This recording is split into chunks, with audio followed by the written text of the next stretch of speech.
새로운 신, 매울 신, 무엇보다 믿을 신, 뉴스 신세계 헬마우스 임경빈 작가 오셨습니다. 어서 오세요. 안녕하세요.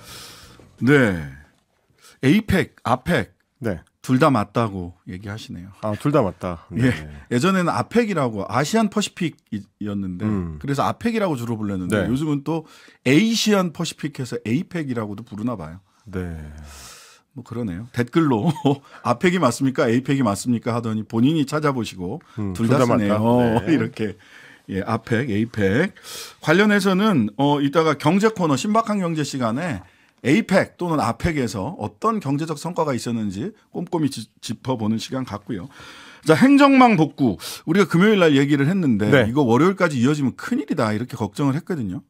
일단 오늘은 좀 복구가 이루어졌습니다. 3일 네. 만에 복구가 된 건데요. 사상 초유의 민원 서비스 마비 사태를 불렀던 정부 행정전산망 장애가 복구가 돼서 오늘은 전국 지자체에서 민원 서류들이 정상적으로 발급이 이루어졌습니다. 네. 이상민 행안부 장관이 현장을 찾아서 점검하는 장면도 있었는데 그 장면 한번 잠깐 들어보시겠습니다.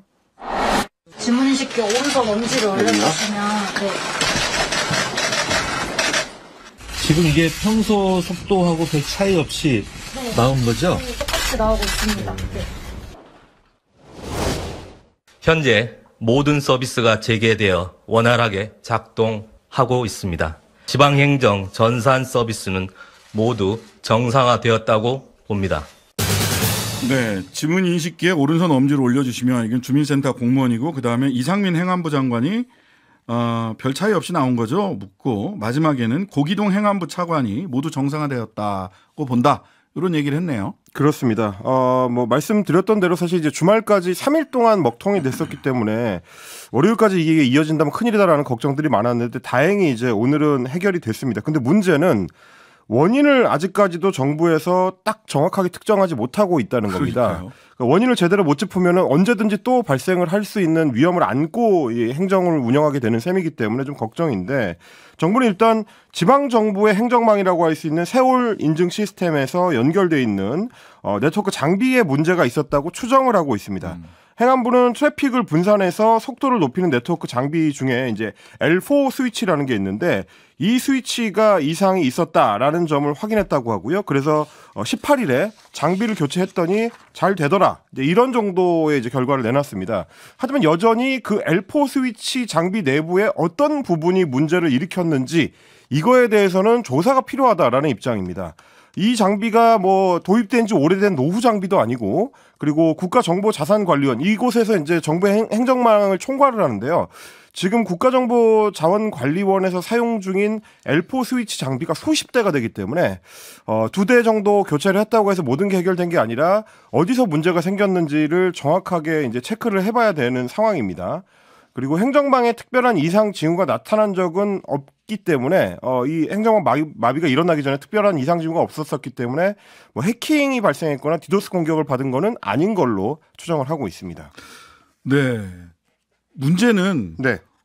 그 정부에서 이 대처가 한 3가지 정도의 이상한 대처가 있었다라고 하는 지적이 계속 나와요. 첫 번째는 도대체 왜 프로그램 업데이트를 평일날 하냐. 그렇습니다. 이게 이제 목요일에 업데이트를 하고 금요일에 문제가 생긴 건데 아시다시피 이제 행정전산망 같은 경우는 국가 중요 시설이기 때문에 당연히 유사시에 이 작동하지 않을 거를 우려를 해서 가능하면 이제 평일에 이 업데이트 프로그램 업데이트나 전산망 점검이나 이런 걸 하는데 평일에 주말에 진행하지 않고 이제 평일에 진행을 했다라는 점에서 이제 의문이 하나 있는 거고요. 네. 이걸 이제 기자들이 물어봤더니 행안부 측에서는 일반 컴퓨터도 크고 작은 보안 업데이트는 이제 평소에 자주 있듯이 행안부에서도 이 당시의 업데이트는 작은 보안 패치였기 때문에 일상적으로 평일에 많이 하던 작업 중에 하나다. 그런가요? 저는 제 노트북 업데이트도 대체로 업무 시간이 끝난 다음에 하는데 그렇습니다. 혹시라도 무슨 일이 벌어질까 봐. 요즘은 윈도우즈 같은 운영 시스템에서도 그래서 새벽에 예약 업데이트를 할 수 있도록 제공을 하고 있죠. 네.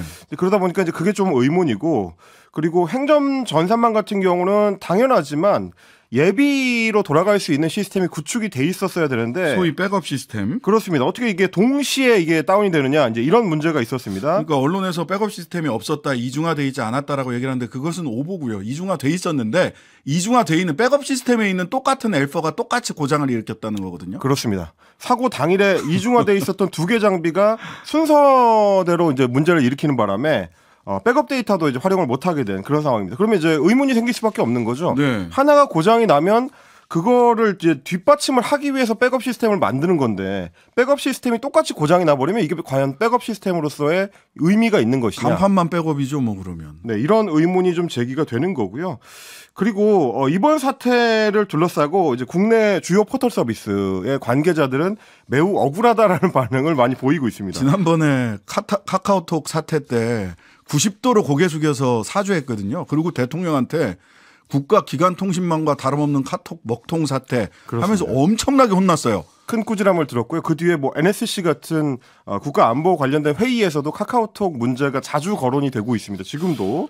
근데 국내 포털 관계자가 이제 한국일보하고 인터뷰한 내용을 보니까 우리 같은 경우는 서비스가 한 30분만 문제가 생겨도 정부에서 보고서를 제출해서 내라고 한다. 책임자가 직접 보고하도록 한다라고 이야기를 하면서 우리가 정부랑 직접 계약한 것도 아닌데 영향력이 크다는 이유만으로 이렇게 몇 시까지 해결하라라고 독촉을 받는데 똑같은 사태가 정부에 일어났는데 과연 이거를 우리한테 계속 해왔던 것처럼 할 거냐 이런 점이 의아하다는 반응들이 좀 있었고요. 카카오 사태 때처럼 강력한 정부의 대응이나 혹은 대표자의 사과가 있어야 되는데 혹시 이번에도 실무진 선에서 꼬리 자르기 하는 거 아니냐. 그렇게 되면 가장 나쁜 결말이 될 것이다. 이런 지적을 하는 전문가들도 있습니다. 심지어 카카오 사태 때는 그때 화재가 났었어요. 화재가 난 상황에서 먹통 사태가 벌어졌음에도 불구하고 하루 만에 대부분 복구가 됐던 걸로 제가 기억을 하고요. 네, 기본 서비스는 하루 만에 복구가 됐고요. 그다음에 그 대통령한테 꾸지람 듣고 90도로 경영진들 다 나와서 인사하고 그랬어요. 그다음에 그전에 코레일에서 탈선 사고 한 번 일어났었는데요.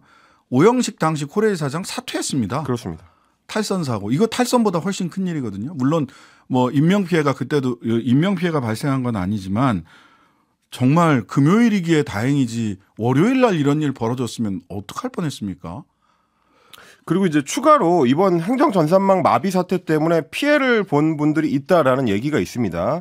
이를테면 이제 주민등록 등초본이라든지 인감증명서가 필요한 주로 이제 부동산 관련된 계약을 이제 진행했어야 되는 분들 이런 분들 같은 경우는 실제 피해가 발생하는 경우들도 있기 때문에 만약에 국가 상대로 손해배상 소송에 나설 경우에는 상당히 좀 정부 입장에서 곤란해질 수 있다. 왜냐하면 보통은 국가의 배상 책임 인정을 받아내는 게 굉장히 어려운데 이 경우는 손해의 입증이 다른 사태 때에 비하면 비교적 명확하기 때문에 배상 책임이 인정될 수 있다라는 분석도 나오고 있습니다. 왜냐하면 그 과실이 아주 중대한 과실, 즉 그게 그 불가항력적인 이런 일이 없으면 사실은 관리 책임이 정부에 있다는 게 뭐 업데이트하고 아직도 원인 모르고 이러면은 정부가 관리 제대로 못했구나라는 것이 드러날 가능성이 크기 때문에 그전에 한전에서 단전 사태가 벌어져서 아이스크림이 다 녹았다 이런 경우도 일부 보상을 받았거든요. 그렇습니다. 그러면은 이때 이거를 대응하기 위해서 수기로 대체를 그 공무원들이 일을 했다라고 해요. 그래서 소급해서 날짜를 적용해 준다 이런 얘기들이 있는데 이게 한두 가지의 유형이 있는 것이 아니기 때문에 일일이 이걸 어떻게 유형화해서 손해배상의 기준을 정할지도 법률가로서는 관심 사항입니다. 이거 쉽게 유형화되기도 어려워요. 워낙 국민 생활에 영향을 그렇습니다. 끼치는 영역이 워낙 많기 때문에. 또 하나 더 들여다봐야 될 것은 지난번에 제가 하프타임 때는 얘기를 했는데 지금 행정망 관리하는데 예산이 한 5천억 원 됩니다. 근데 그 이외에 디지털 플랫폼 정부, 윤석열 정부 들어와서 추진하고 있는 디지털 플랫폼 정부 예산이 내년도 예산이 9,262억 원이에요. 문재인 정부에서 했던 공공 클라우드 사업을 2년 만에 일단 접고 그래서 그쪽 예산은 완전히 줄어들었어요. 디지털 플랫폼 정부 한다고 해서 디지털 플랫폼 정부위원회를 발족시켜서 작년에 한 4천억 정도 예산을 배정을 했거든요. 올해 5천억을 추가로 해서 총 9,262억 원의 예산이 들어가 있는데 이 예산이 마스터 플랜이나 이런 것들로 제대로 잡혀 있지 않은 가운데 예산이 잡혀 있어서 업계에 계신 분들한테는 도대체 뭐를 하려고 하는데 9천억 넘는 예산이 들어가고 있는 거냐에 대한 근본적 의문이 제기되고 있거든요. 관련해서는 저희들이 이 사태가 추이를 좀 보면서 전문가와 직접 이야기 나누는 시간도 갖도록 하겠습니다.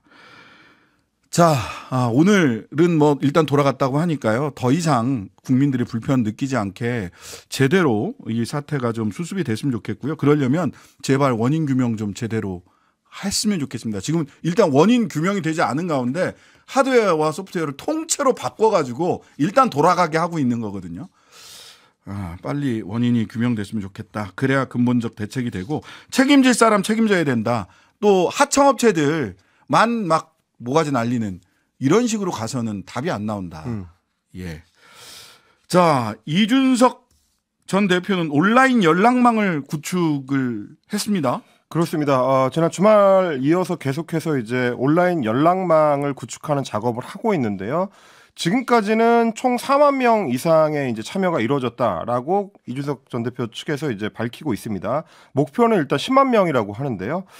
휴대폰 번호하고 이름, 그리고 거주하는 광역자치단체, 이메일 주소 등등의 개인정보를 모으고 있습니다. 오늘 아침 MBC 시선집중에 출연해서 한 얘기를 보니까 최종적으로 10만 명 정도가 될 걸로 예상한다라고 하고요. 앞으로 만약에 대통령의 국정 운영 방향에 있어서 큰 변화가 없을 경우에는 창당을 하게 될 텐데 그 작업에서 이제 기본 데이터가 될 수도 있다. 이런 얘기가 나옵니다. 지난 16일에 신당 추진을 어렵게 할 수 있는 변수로 홍범도 흉상 이전 철회라든지 박정훈 대령의 억울함 해소, 이태원 유가족 만남 등등을 지금 요청을 해놓은 상태인데 이뤄질 가능성이 이렇게 높지는 않은 상황이기 때문에 향후에도 신당 창당 작업이 속도가 붙을 수 있을지 이거를 좀 지켜봐야 될 것 같은데 일단 국민의힘 내부에서는 아직까지는 좀 반신반의하는 분위기입니다. 국민의힘 관계자가 오늘 문화일보하고 인터뷰한 내용을 보니까 계속 간을 보는 것 같은데 10월 27일 창당은 쉽지 않을 것이다. 이렇게 얘기를 했고요. 이준석 신당이나 국민의힘의 합류 가능성을 열어놓고 있는 이상민 민주당 의원 같은 경우도 오늘 아침에 SBS 라디오하고 인터뷰를 할 때 이 전 대표는 신당 쪽보다는 국민의힘 잔류 쪽의 생각이 더 많지 않을까 한다. 이렇게 또 분석을 하기도 했습니다. 근데 왜냐하면 이제 그런 분석을 하는 분들의 이제 이유를 들어보니까 이번에 모으고 있는 정보가 사실 창당 작업을 위한 기초 자료로 쓰기에는 좀 부족한 면들이 있다. 이를테면 주소도 좀 구체적인 주소를 받아야 되고 원래 같으면 이제 주민번호까지 받아야 이제 창당의 기초 자료가 될 수 있는데 그 정도의 밀도는 아닌 걸로 봐서 아직까지는 일종의 협상 카드 성격이 강하지 않겠느냐 이런 분석도 있습니다. 네, 한동훈 장관은 보폭을 넓히고 있습니다. 그렇습니다. 한동훈 법무장관 지난 17일에 대구 방문을 했었는데 그때 뭐 저희가 소개를 해드렸다시피 대구 시민들을 대단히 깊이 존경해왔다 같은 정치적 메시지를 냈었는데요. 그날 원래는 저녁 7시에 서울로 올라오는 기차를 타고 올 예정이었습니다. 근데 현장에서 워낙 사진 촬영 요구가 많아가지고 그 사진 촬영 요구에 일일이 응하느라 기차 시간을 밤 10시로 옮겨서 올라왔을 정도로 굉장히 좀 이제 정치인스러운 행보를 했다. 이제 이렇게 평가를 받고 있습니다. 근데 거기에 더해서 오는 21일에는 대전에서 열리는 한국어능력평가센터 개소식 그리고 카이스트를 방문하는 일정이 잡혀 있고요. 24일에는 울산에 가서 HD 현대중공업 현장 그리고 유니스트 그러니까 울산과학기술원을 방문하기로 돼 있습니다. 대선 후보 행보 아닙니까? 저는 이제 2021년 퇴임 직전에 윤석열 당시 검찰총장의 행보와 유사하다. 이렇게 좀 평가를 하고 싶습니다. 예. 아니, 이거 법무부 장관이 왜 이렇게 이런데 유니스트, 울산과학기술원 이런데 왜 다니세요? TV조선에서 근데 속보를 냈네요. 6시 속보. 소개 좀 해주시죠. 단독으로 나온 내용 보니까요. 이제 지금 한동훈 장관 같은 경우에 12월 개각 때에서는 대상에서 빠진다라는 얘기가 있습니다. TV조선이 취재를 해보니까 12월 개각에서는 대상에 오르지 않았고 여전히 좀 이 불확실성이 크기 때문인 걸로 지금 관측을 하고 있습니다. 아직 이제 한동훈 장관에 대한 탄핵 추진 문제라든지 여권의 상황 이런 것들이 변동성이 큰 상황이라서 한동훈 장관이 최대한 장관 업무를 할 걸로 TV조선에서는 예측을 하고 있습니다. 뭐 이준석 전 대표도 그렇고 한동훈 법무부 장관도 그렇고 전부 다 사실은 이래저래 계산을 해보는 거죠. 여러 가지 선택할 수 있는 길들의 여지를 넓혀두면서 냄새를 폴폴 풍기는 중이다라는 생각이 들고요. 다만 이준석 전 대표는 정치인이니까 뭐 정치자금법에 입각해서 이 관련된 돈을 쓰고 있을 텐데 한동훈 장관은 법무부 장관이잖아요. 국민 세금. 그리고 여기 동원되는 사람들도 전부 다 법무부 직원이거나 공무원들일 텐데. 그렇습니다. 이래도 되는 건가에 대해서는 선관위에서 깊이 좀 들여다봐 주셨으면 좋겠다. 민주당에서는 2030 현수막 문구 논란 때문에 사무총장 조정식 의원이 사과를 했습니다. 그렇습니다. 민주당이 내년 총선을 앞두고 2030 세대를 겨냥해서 내놨던 현수막이 청년 비하 논란에 휩싸였습니다. 그래서 결국 이제 사업을 원점 재검토하겠다고 했는데 지난 17일에 2030 새로운 민주당 캠페인의 일환으로 4개의 현수막 시안을 공개를 했습니다. 그런데 그 현수막 시안 문구 중에서 예를 들면 정치는 모르겠고 나는 잘 살고 싶어 라든지 경제는 모르지만 돈은 많고 싶어 같은 문구들, 이걸 두고 청년 세대의 정치 인식 수준을 비하하는 어떤 의미가 담겨 있는 거 아니냐, 이렇게 이제 논란이 좀 불거졌고요. 당 내에서도 비판적인 목소리들이 많이 나오다 보니까 오늘 조정식 사무총장이 공식적으로 사과를 했습니다. 당의 불찰이었고 당무를 총괄하고 있는 사무총장으로서 국민과 당원들께 사과드린다, 이렇게 얘기를 했습니다. 그러면서 이제 설명하기로는 민주당의 이제 갤럭시 프로젝트라는 프로젝트라는 이 프로젝트의 사전 홍보를 위한 티저 광고로 계획을 했던 건데 주요 내용들이 비공개로 이루어지다 보니까 충분한 설명이 없는 과정에서 오해와 논란이 불렀다, 이런 설명을 했고요. 그래서 원래는 오는 23일에 예정돼 있었던 갤럭시 프로젝트 공개 행사도 일단은 무기한 연기가 됐습니다.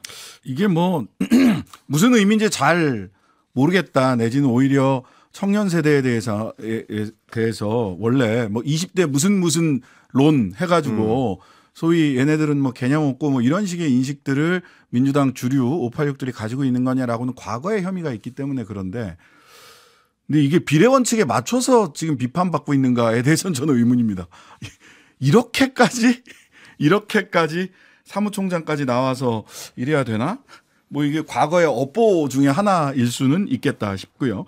자, 오늘 이정섭 검사 비위 의혹 강제 수사에 착수됐습니다. 본인은 인사 조치되고요. 그렇습니다. 골프장 예약 청탁이라든지 리조트 특혜 이용 의혹, 그리고 민간인 범죄 경력에 대한 무단 조회 등등으로 인해서 비위 의혹이 제기됐던 이정섭 수원지검 2차장 검사 관련해가지고 검찰이 오늘 골프장과 리조트 등등에 대한 압수수색을 시행을 했습니다. 네. 그리고 지금 이제 탄핵이 추진되고 있는 와중에 대검에서는 이정섭 차장 검사를 오늘 대전고검 검사로 직무대리 발령을 알겠습니다. 자, 자세한 내용은요, 이 이정섭 검사 의혹 국감장에서 처음 제기했던 김의겸 의원 3부에서 인터뷰하면서 알아보겠습니다. 하루 종일 기다려지는 진짜 시사. 평일 저녁 6시 5분 신장식의 뉴스 하이킥.